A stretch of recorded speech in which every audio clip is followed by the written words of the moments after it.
വയനാട് പുൽപ്പള്ളിയിൽ കടുവ ആക്രമണത്തിൽ ഒരാൾ മരിച്ചു. പുൽപ്പള്ളി ആച്ചനഹള്ളി ഉന്നതിയിലെ കൂമനാണ് മരിച്ചത്. കാട്ടിൽ വിറക് ശേഖരിക്കാൻ പോയതിനിടെ കടുവ ആക്രമിക്കുകയായിരുന്നു. പുഴയോരത്തു നിന്നും കടുവ കൂമനെ പിടികൂടി കാട്ടിലേക്ക് വലിച്ചിഴച്ച് കൊണ്ടുപോവുകയായിരുന്നു. പാറയിടുക്കിൽ നിന്നാണ് കൂമന്റെ മൃതദേഹം കണ്ടെത്തിയത്. ബത്തേരി വൈൽഡ് ലൈഫ് ഉദ്യോഗസ്ഥരും പോലീസും സ്ഥലത്തെത്തി നടപടികൾ സ്വീകരിച്ചു.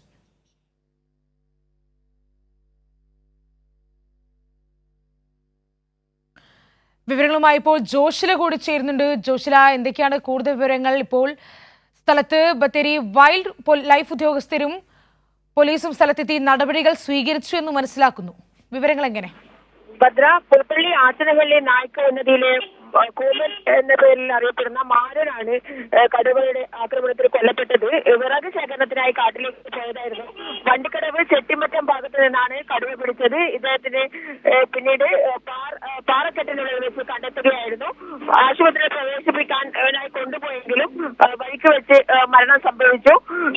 അതേസമയം തന്നെ ആളുകൾ ഈ പ്രദേശത്ത് നിന്നും വലിയ പ്രശ്നങ്ങൾ ഉണ്ടാക്കി. കുടുംബത്തിന് ആർക്കെങ്കിലും ജോലി നൽകണം, അതുപോലെ തന്നെ 10 ലക്ഷം രൂപ കുടുംബത്തിന് നൽകണം എന്ന് ആവശ്യപ്പെട്ടായിരുന്നു ചെറിയ തോതിൽ സംഘർഷാവസ്ഥ ഉണ്ടായത്.